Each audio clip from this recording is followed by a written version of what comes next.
1, 2, 3, 4.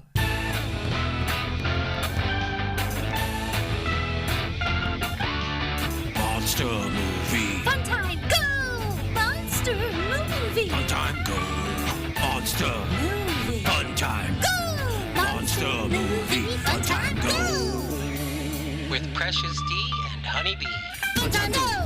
Hello, all my little monsters out there. Welcome to Monster Movie Fun Time Go. This is Precious D. And this is Honeybee. Welcome back. Friends, we are running a little late this week.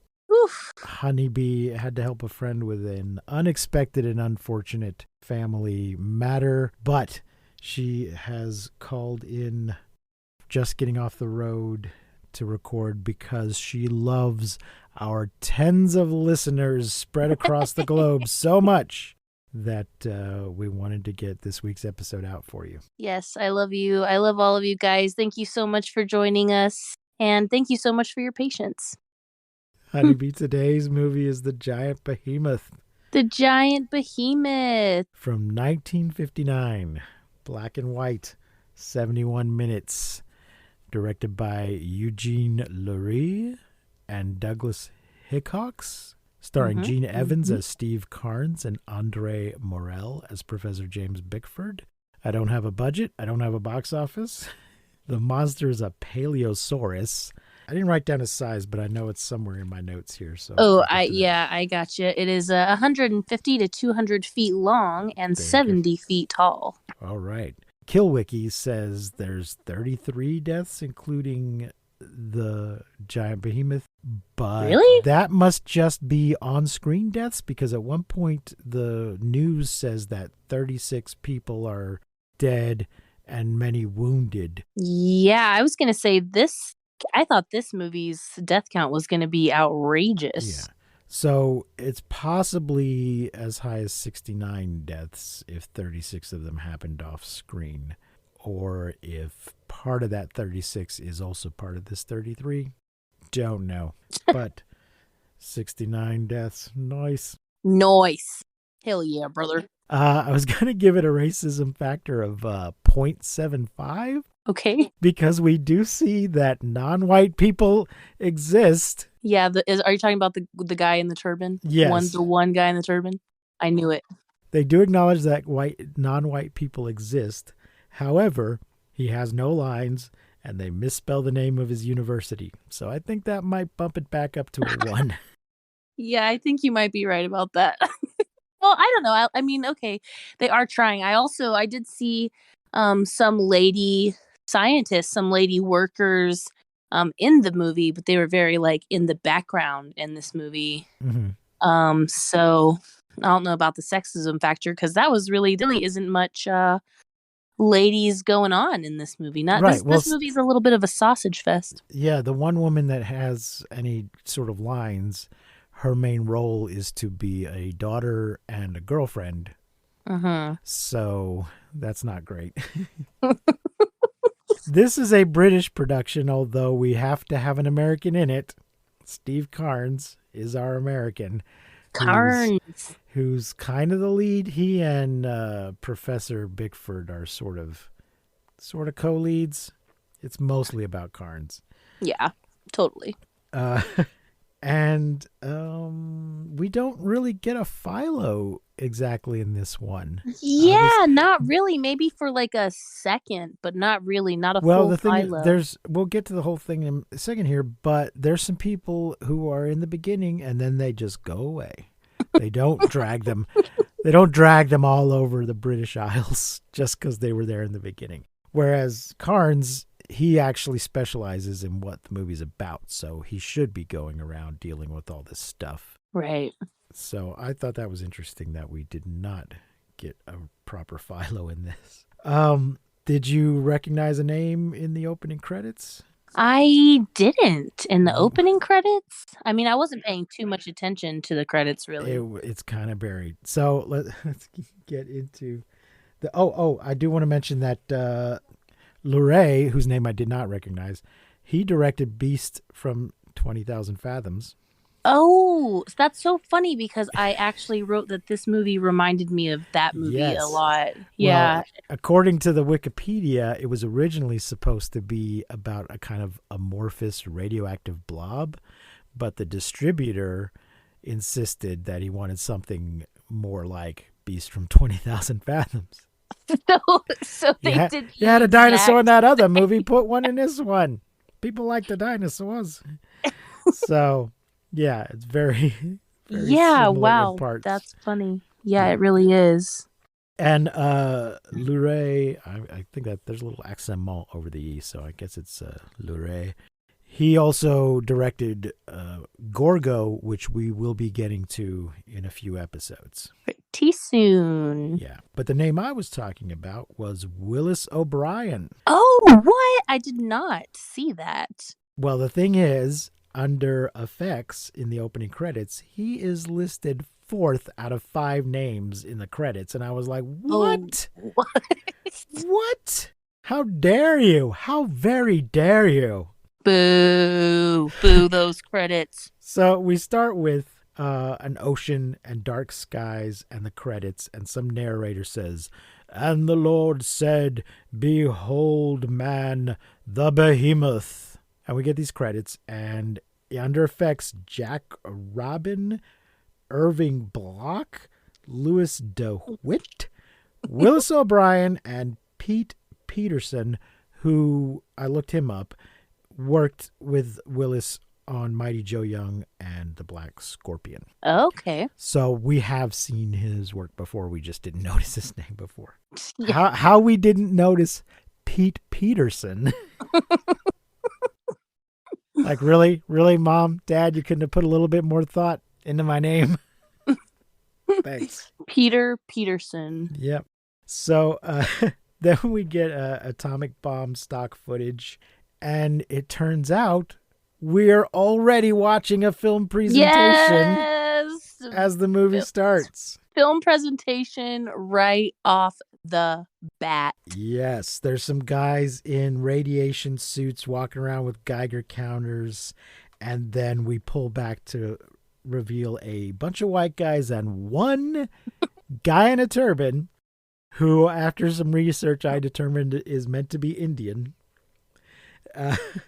Oy, oy, oy. In some sort of a conference room thing, a bunch of chairs watching this. The scientist is at a lectern, and he's wrapping up his film presentation and is telling us that there's been 143 of these atomic explosions, and somebody's looking at their program to show us that we are at a conference on atomic research in London. And the guy speaking is Steve Carnes, marine biologist, La Jolla, California, USA.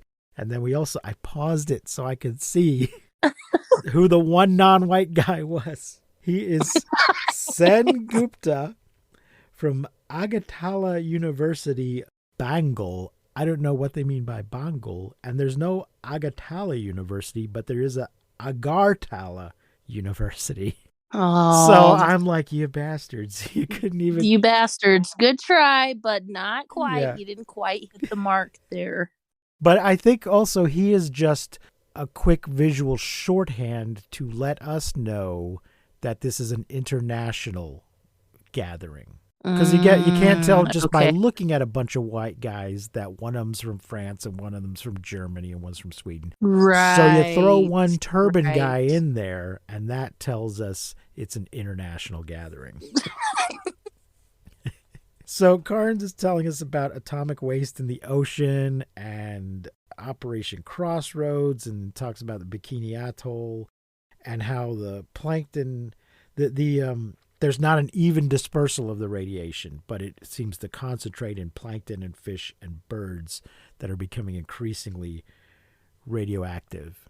And then there's some stuffy guy who's not worried about it. That's what I wrote. He's like, well, what's the big deal? It's just some radiation. These explosions happen somewhere else. I'm not going to be afraid of it. It's not my problem. And Carnes points out that you can't fence off the ocean. And we know a little bit about it. So if we dump a bunch of radiation in the ocean, who knows where it's going to end up? Well, it's going to end up in the Thames is where it's going to end up, as we'll find out.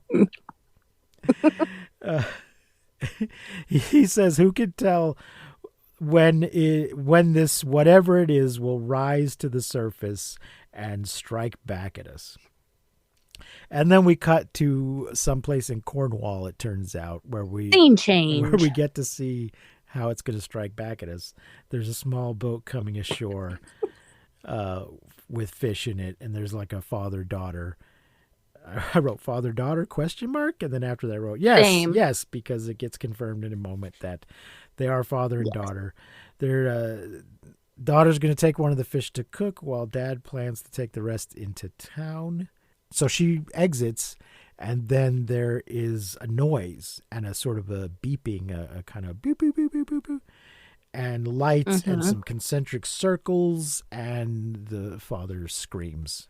This part is so funny to me because I call this the wah-wahs, when you have like the wah wah wah wah wah wah wah wah Sure. wah, and the kind of like the Wayne's World, like I don't know. The dad knocks off his own hat, like like he, instead of like the wind or something knocking his hat off, he kind of knocks it off with his own hands. And then like covers his face during the wah-wahs, and I was like, "Oh, okay, a little weak there, but we'll see." So then there's a wind blowing, and the dad's not home yet, so the daughter goes to look, and she checks the bar because she assumes that he got held up at the bar bragging about his white fish he caught. I didn't get why it was such a big deal that he caught a white fish, and I didn't know if that was a type of fish or just a fish that happened to be white. Is it normal? I don't know. It's not important. Yeah, I think they were saying like they're like, "Oh, he's done it again. Like he's the only one who's like a skilled enough fisherman to catch this." Like, I know fish. there are things called whitefish, but I wasn't clear if that was what they were talking about. But it's a big deal. I have no idea. So she comes in and says hello to John, and he says hello, Jean. That's just too cute. John and Jean. And this boys isn't that sweet. Bless their hearts. This is where we find out what her damn name is. Dad's not there. They talk about the whitefish being a big deal. Let's go look on the beach for Tom, who apparently is Dad. And John finds him and is like, "Oh, get back, Jean. Don't look." He's not quite dead yet, though. So the poor guy's been laying there. He's been laying there for hours. Because this happened right after she left him. And she didn't think to go look. She didn't realize he was missing for hours. It was a while, yeah. Because it was light when they came in, and it's dark now. So I feel really bad for old Tom there. And but he's burned. And they're from the sea burning like fire. And he says, Tom says something about from the sea burning like fire, and then says, "Behemoth," and dies. Cut to the funeral, where we find out his name is Thomas Trebethan. And a priest, this part, yeah. My next note is, what the actual fuck? So the priest is reading from the book of Job. And of course I had to look this up. Behemoth is from the Bible. There's not a complete agreement about what it is. Some people think it's referring to a hippopotamus.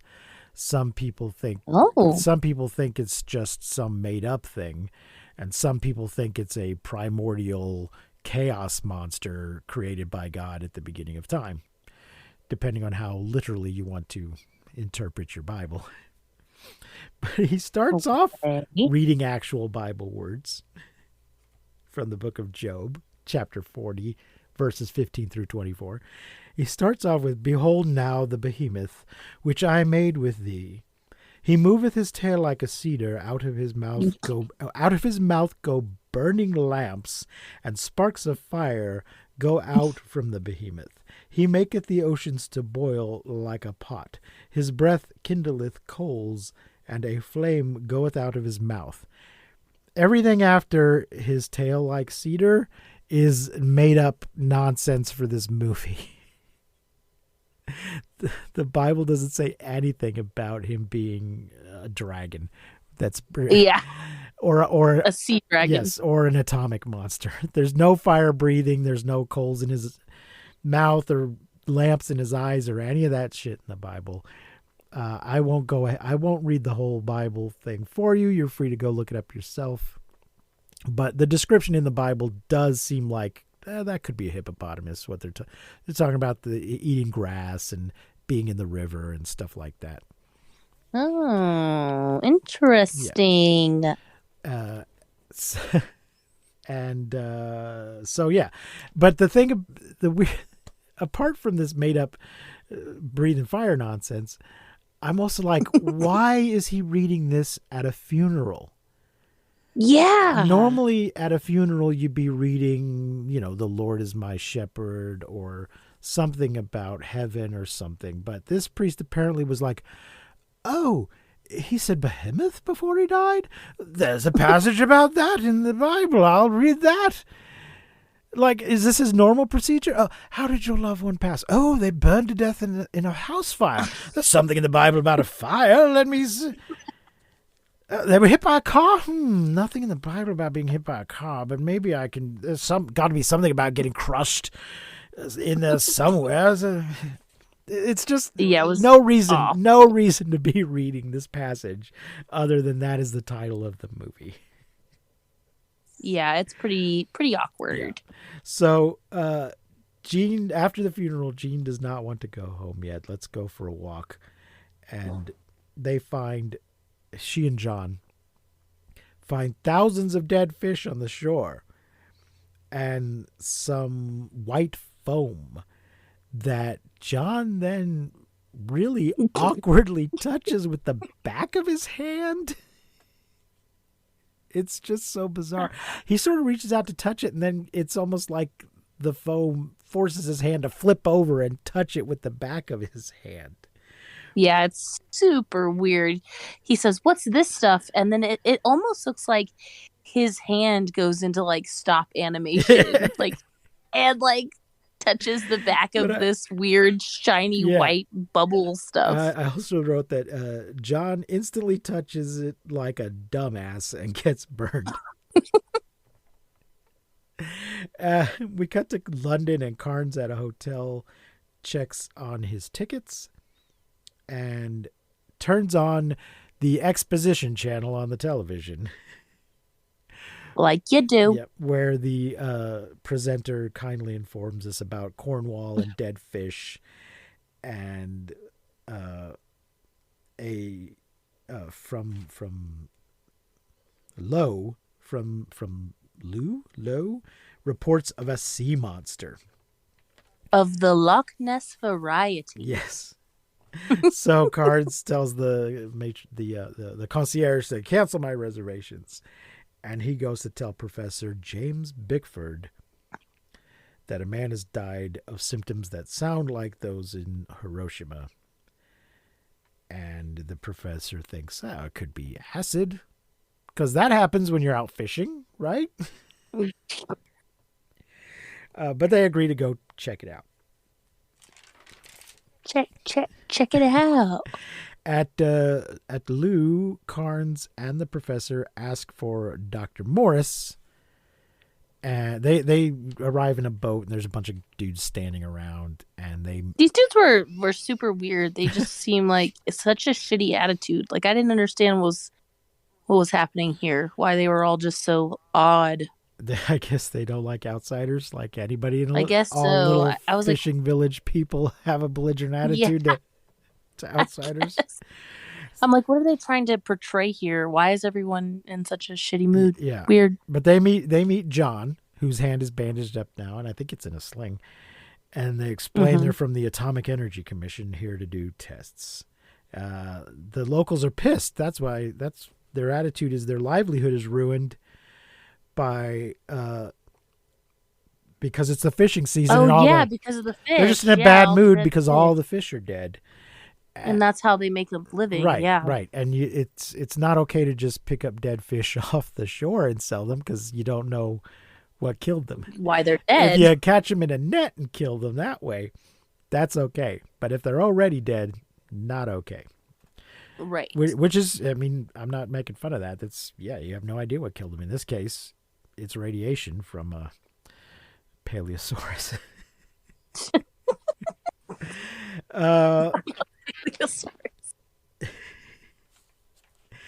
And I don't know what I wrote here, of course. Any more anything? And you don't know what? What I wrote. Something about any more anything? One guy saw lights. Oh, did anyone see anything? And one guy says he saw lights like a giant cloud under the water lit from underneath.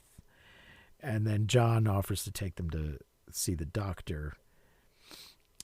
And he explains to them that Tom's death was caused by burns and poisoning. Not he says acid.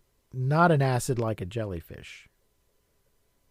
Poisoning like a jellyfish, not acid, I think. Yeah, he says poisoning, a mixture of the poison from a jellyfish and a terrible allergy. Yeah. Oh, I'm sorry. They're talking about John's hand here. Well, no, I think they're also they're talking about the dead guy, and they're talking the about doctor, and John's hand.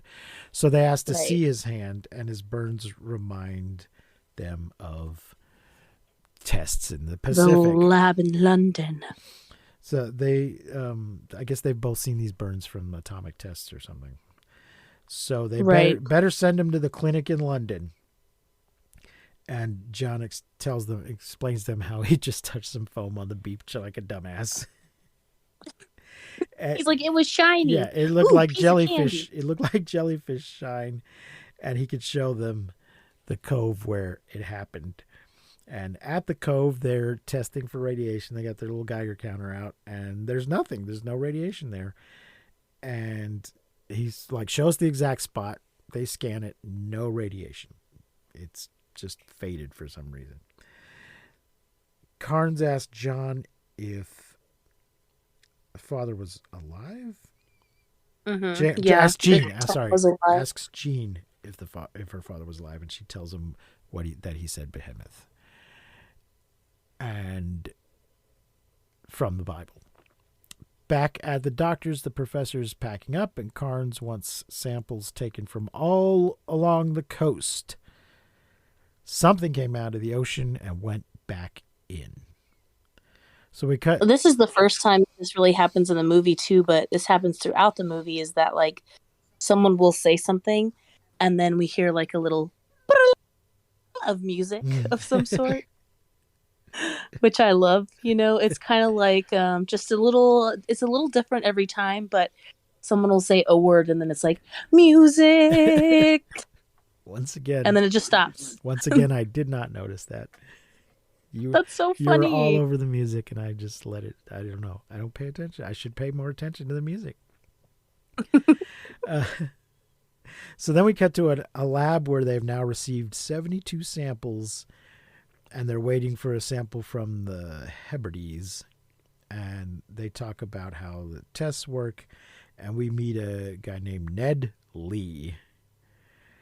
Nerd Lee. Yeah. This is also when I saw lady scientists in the background. And they weren't like the lady scientists that we usually see in these movies, which are like banging, bombshells. But this was like a very like normal, like scientist lady who was doing some work in the background. And not hooking up with anybody or. Yeah, no. Just doing her work. Just being a good professional. Just doing her job. Oh, that's nice. And yes, and here I noticed that they keep calling him Mr. Carnes, not Dr. Carnes. Oh, which it just seems like, considering his position and his job, that he should have a doctorate in marine biology or atomic energy or both. But apparently he does not, because they just relentlessly call him Mr. Carnes throughout the movie. Or maybe they're just being dicks to the American. I don't know. But he never corrects anybody and says, that's Dr. Carnes, actually. So maybe he doesn't have a doctorate. Maybe not. Just an enthusiastic amateur. So Carnes turns his nose up at surgical equipment. So the samples they brought in are samples of dead fish. And they offer him a tray of surgical equipment. And he just whips out his pocket. He's like, I don't need that shit. He whips out his pocket knife to cut up the fish. And I'm like, that thing has not been sterilized. You're contaminating your samples, you dumbass. Yeah, that's why they don't call him Dr. Carnes. Exactly. There you go. He's Mr. Carnes. Yeah. There it is, He's right like, there. I don't need any of them fancy medical school instruments. Got my fish cutting knife with me. Medical schmedical. So Someone get me a beer. they're also testing these fish for radiation, right? So not only does he use his not sterile knife, but then he puts it back in his pocket when he's done. So he may be putting a contaminated radioactive knife into his pocket. Great. So they go through this rather long process of him showing how to cut the fish and take a sample, and it's got to be dried out first, and then we cut to later. He's prepared the first batch, and closes up his pocket knife, and puts it in his pocket without cleaning it. And it's going to be radioactive at some point because one of these samples is radioactive. And we go to photography next. The next stage in the test is photography. You take the dried fish and you place it on this glass, he explains to Ned and to various bystanders how if the fish has absorbed radioactive particles, they will concentrate in the bones and organs and will leave an exposure on the photographic plate. So they don't use any light to expose the plate. The fish itself will cause the radiation. Radio autograph. Autograph, yes. It will imprint a radio autograph on the photographic plate if it's radioactive. This is another moment. They say it is called radio autograph, and the music's like.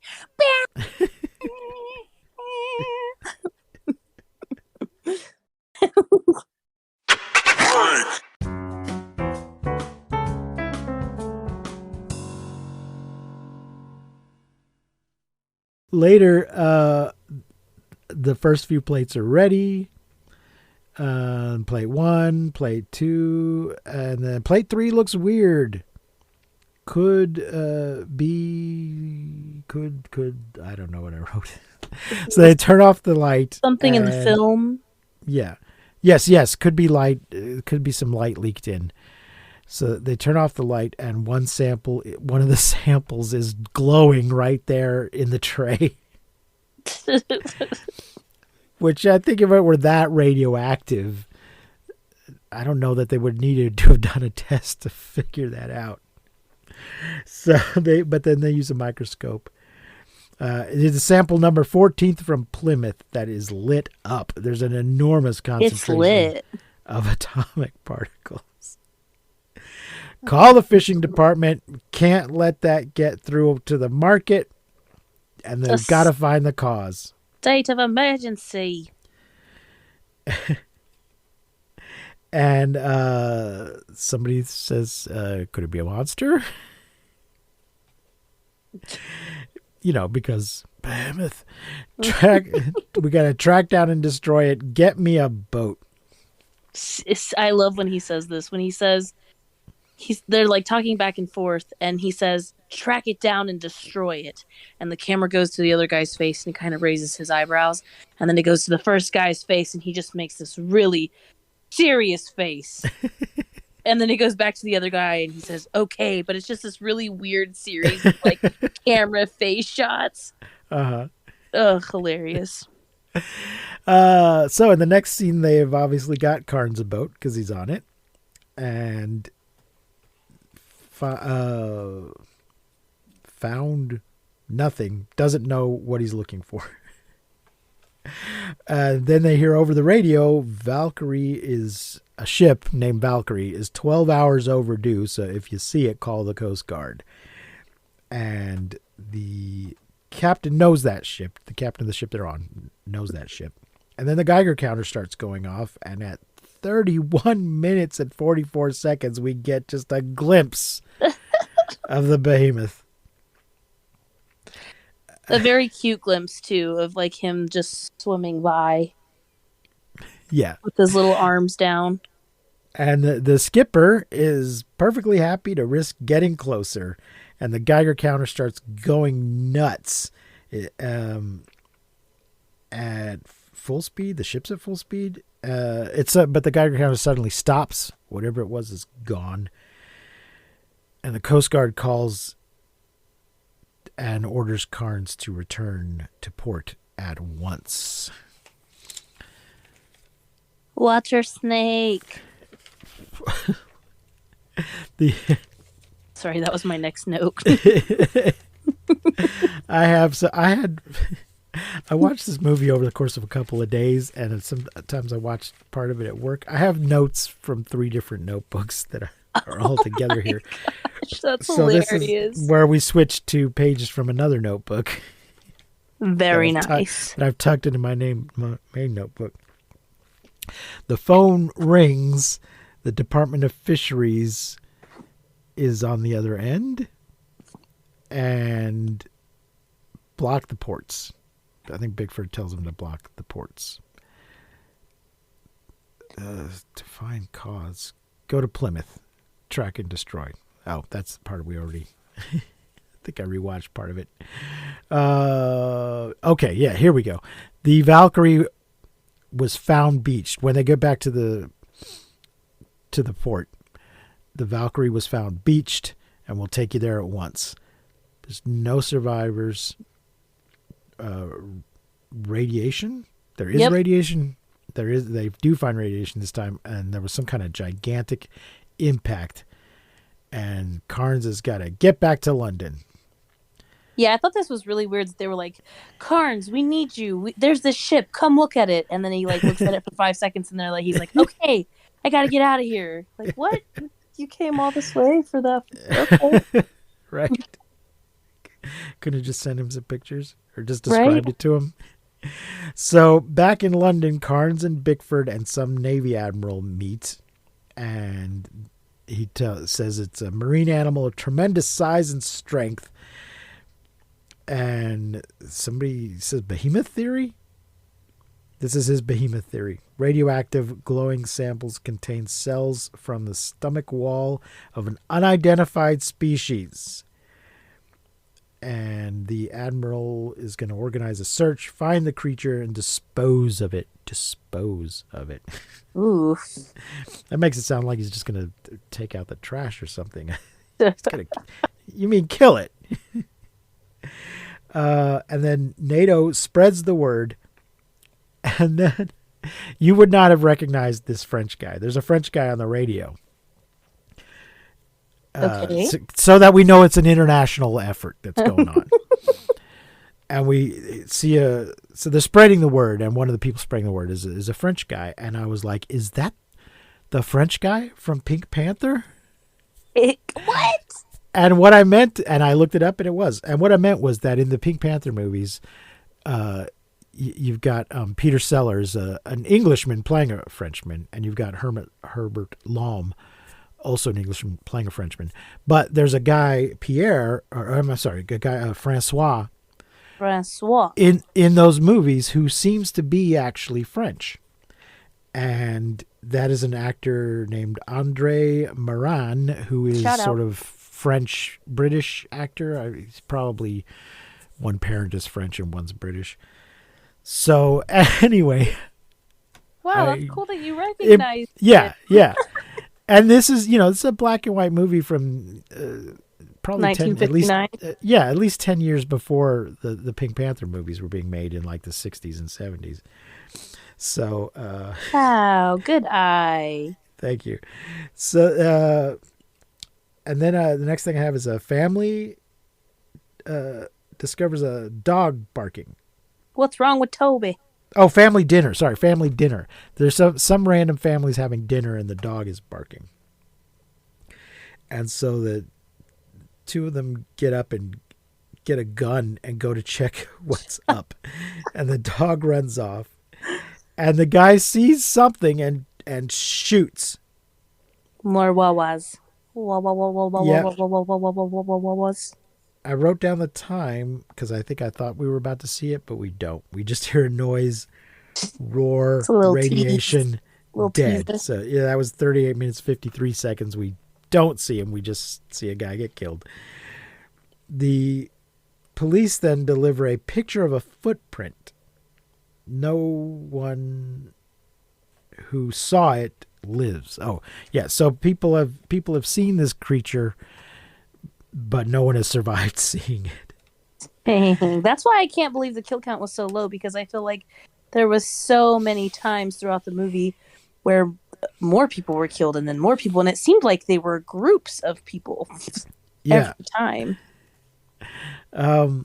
Yeah, but apparently on screen we only see 33 of them bite it.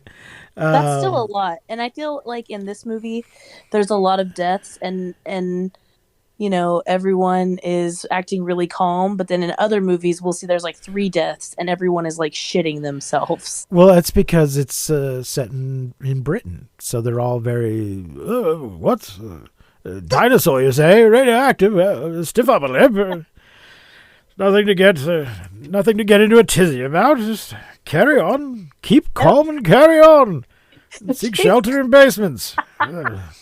Yes. So, but the picture of the footprint, the Carnes or one of them says they've seen fossil footprints like this. Let's talk to a paleontologist. To the paleontologist. Sampson, Dr. Sampson, the curator of the Natural History Museum, is who they're going to go see. I think Bickford knows him. So they meet. I love this picture of the footprint though. Next to the little tiny toy car.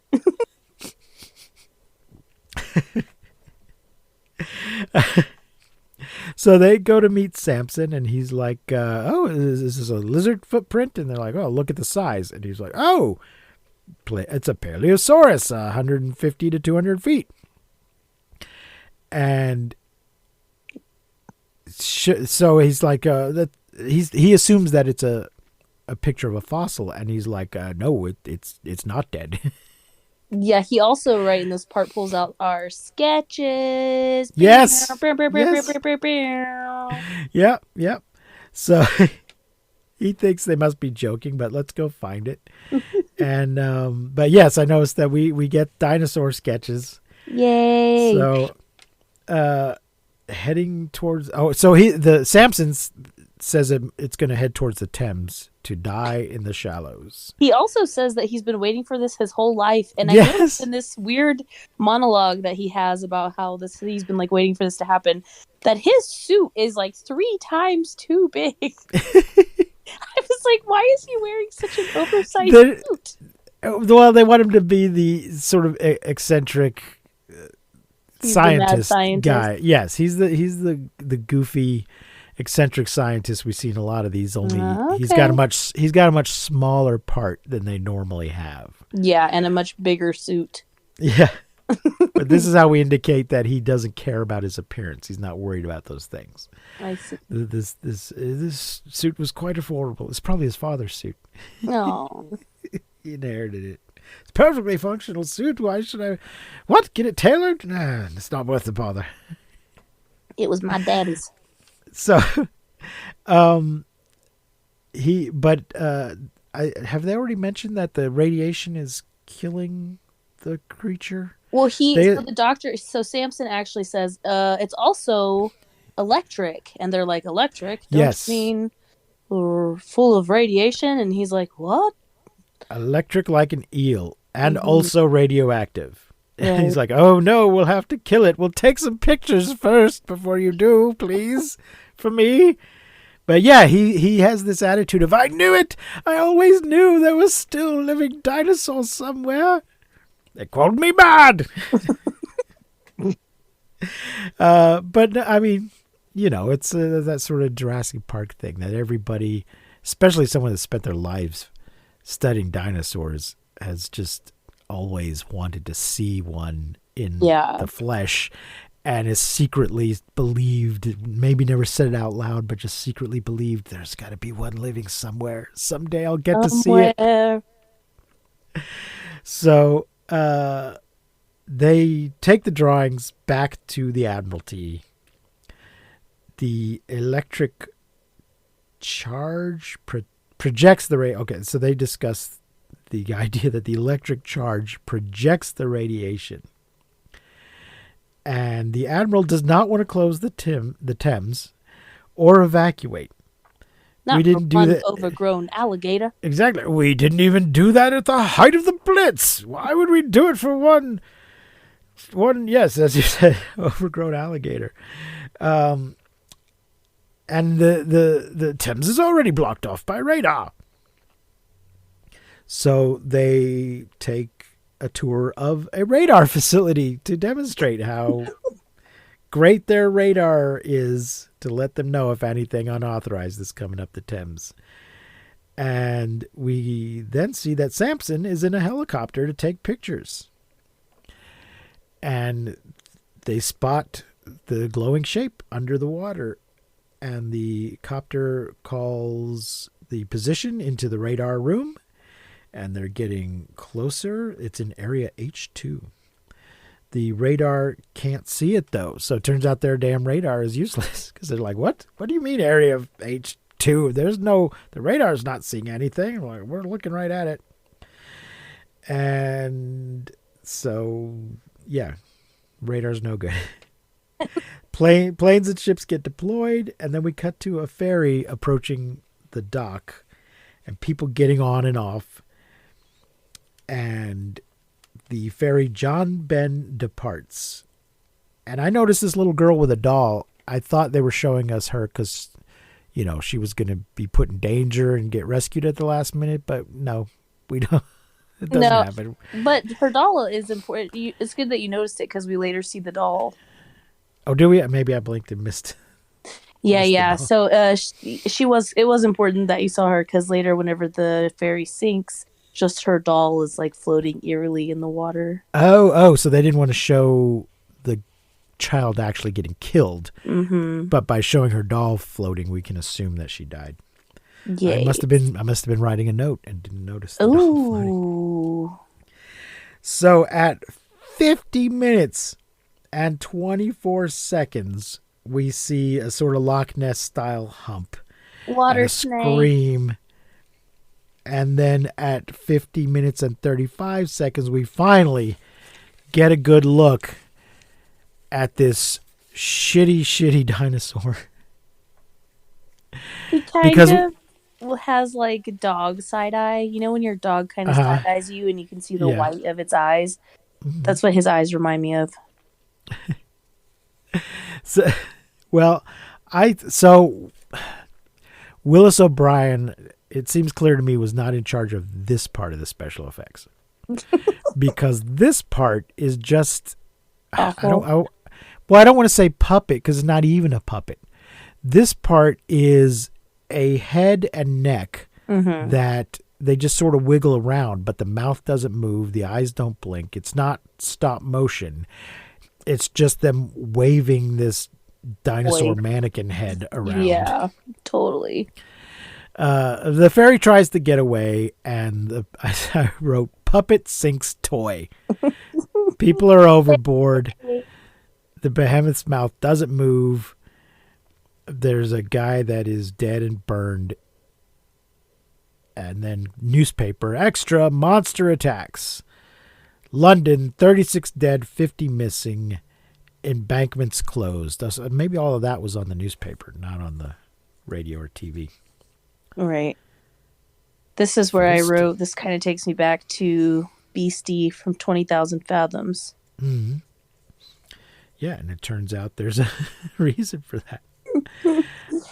Why did I write fiddlesticks? Oh, because there's like a family having dinner and someone is saying, this is dangerous. And this lady says, oh, fiddlesticks. Yes.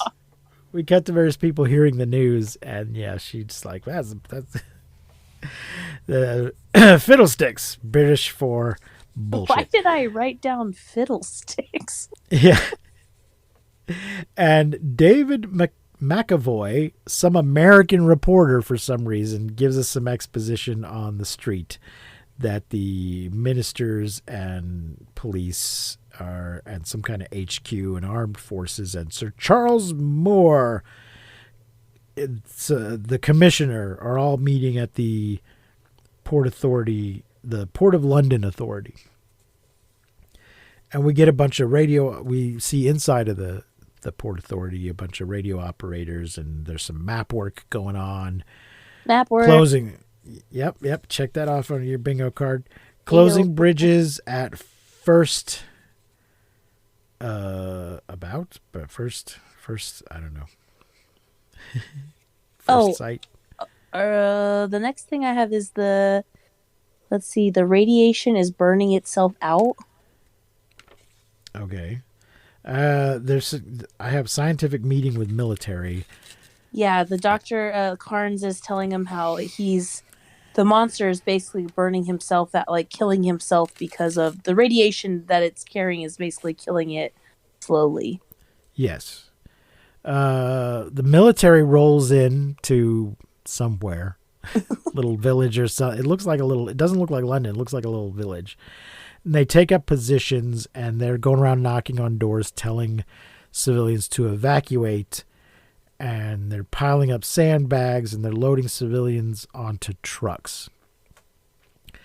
And then there's a meeting. So I think that's where the admiral summons bombs.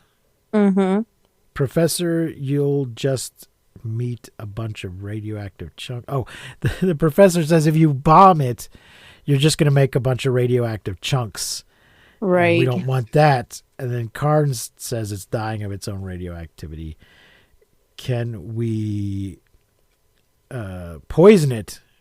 So if it's already dying of radiation, if we give it more radiation, will that finish it off by shooting some radium into it with a torpedo? If we put a radium warhead on a normal torpedo, and is the plan, and they want to get a mini sub, and then the phone buzzes to say, somebody calls into the meeting to say, we have nothing. Yep. Thanks for getting me that vital information that you haven't found it yet.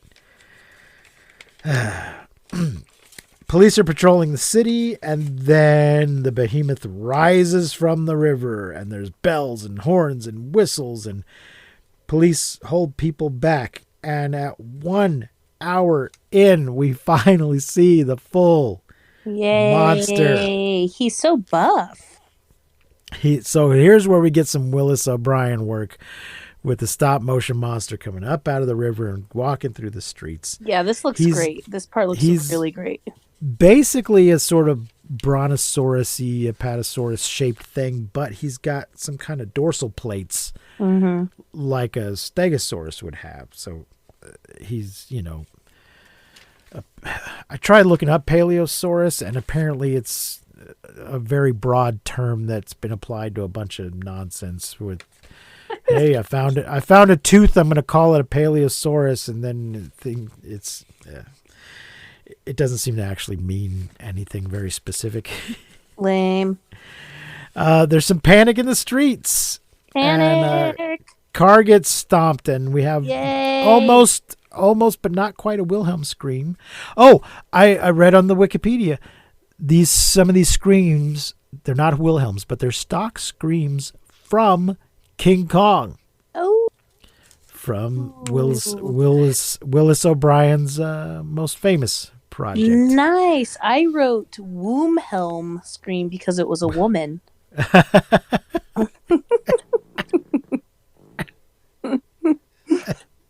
Nice. The army shows up. The radiation goes off and kills a few people. Some people fall and get trampled. We get some more wah-wahs. Also, there was that car footage of him stomping on the car. They just used it twice. It's the same one. Yeah.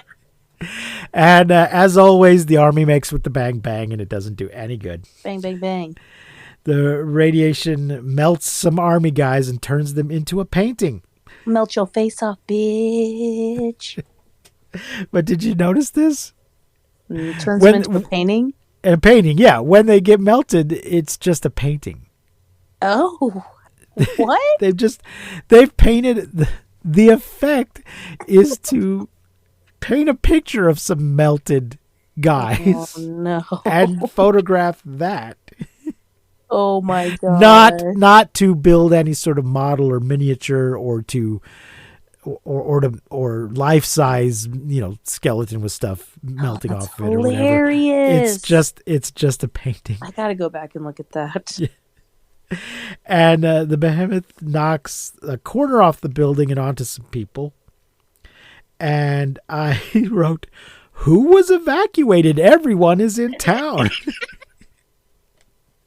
They're all getting stomped on and getting buildings knocked onto them. Oh man, that's so funny. Who was evacuated? I wrote here that power lines should be another bingo square. I think it is. I think it is. Well, I mean, I haven't. Yeah. I know. I sketched out a sample one, but I haven't made up some. Yes. We're gonna have a Patreon at some point, I think, and I think that might be one of the bonuses you get if you become a patron is set of downloadable, printable bingo cards, and they will not all be the same. And you can watch along with your friends and win nothing for getting a bingo. Oh, but instead of bingo, they're gonna say kaiju. Kaiju. Anyway, we cut to some kind of atomic facility that says danger, authorized personnel only, and the professor is getting the radium ready, and there's guys in protective suits, other guys with the professor in full radiation suits, loading up the warhead. It's night now, and Behemoth is stomping on trees and heading towards power lines. And tears them down. Yep. And the electricity blows shit up and fires start. Mm-hmm. Mm-hmm. And then there's searchlights and the creatures outside of, I said Winchester Cathedral? He's outside of some famous British landmark that's some kind of a cathedral. And he might also be in front of Buckingham Palace and Big Ben. It's a typical, British skyline that you see it and oh, that's London. Mm-hmm. But disappointingly, he does not destroy Big Ben at any point. Because normally, if there's a clock tower, it's coming down. You gotta climb. But we just really see a silhouette of Big Ben and the Parliament and the palace and all that stuff. Yeah, we don't get a good look at it. He does bite a car with some men inside of it and then drops the car in the water. So he's just being a dick at this point. He's not hungry. He's not. This is my favorite part of the whole movie, too. The car in the mouth moment. It was pure gold. He just picks these guys up just to drop them in the water because he's a dick. And then he jumps in the water. Yeah, but it's so funny, this editing moment when he jumps in the water, because it's just like a toy dinosaur, falling in the water. Yeah. Hilarious. And then I wrote tiger growl because his roar just sounded like they recorded a tiger or took some stock tiger growl and put it in there. And then some welder finishes up a gizmo for Carnes, some kind of tracker. Mm-hmm. And the helicopters are searching, and the boats are still in the river. Oh, okay. So we're watching the helicopter search the river, but we see that there are boats still in the river, because the film production could not afford to actually clear out the river for this helicopter shot. Of course. They're not going to be able to get all of these boats to agree to go somewhere else. Because if this were really happening, those boats would be docked. They would not be out in the river with people on them if this shit was actually happening. Right.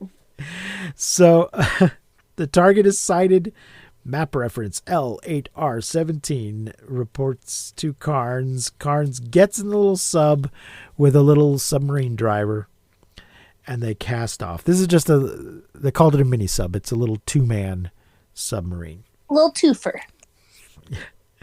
Behemoth is swimming, and I wrote, nice shot. This was a good effects shot. Of Yeah, it Behemoth was. It was really good. swimming. Like his movement in the water. Yeah. Yeah, totally. And the radiation wave rocks the sub, and then chomp.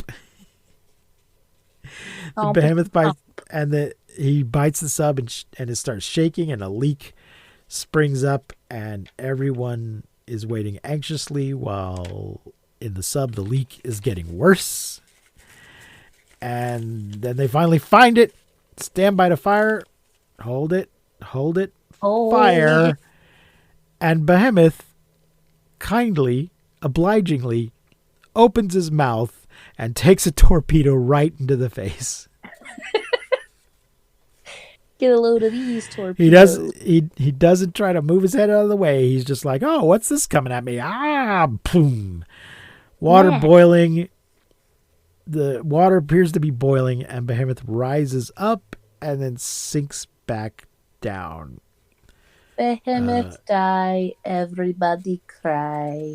Professor Bickman, they've hit it. The sub docks. Carnes gets out. They get in a car to leave, and of course turn on exposition radio, where the announcer gives us a "Here we go again" ending. We interrupt this program for a special news bulletin. We've just received a report from America that mountains of fish are washing ashore dead from Maine to Florida. We now return you to our regular program. The end. The end. And he does, like, the guy, like, listening to it, just does this weird look at the camera as the camera pans out. Carnes and Bickman are in the... Bickford, sorry, not Bickman. Bickford. Carnes and Bickford are in the car, both hearing this, and they kind of look like at each other, and then he kind of looks like, oh, no. We must book a flight to America. Here we go. Because again. obviously this means that there must be another radioactive dinosaur killing all these fish. Dun, dun, dun. But seriously, there is some sort of a radio music program or something, and they interrupt it to give out this news bulletin. Yeah, that's something that would get reported on the news, but not something they're going to interrupt their regular program to report. They're just going to wait for the news hour. Just gonna wait their turn. That's how exposition radio works. So, Honeybee, what about the giant behemoth? I'm going to say it was a lot like Beastie from 20,000 Yes. Fathoms, which was probably my first love in this.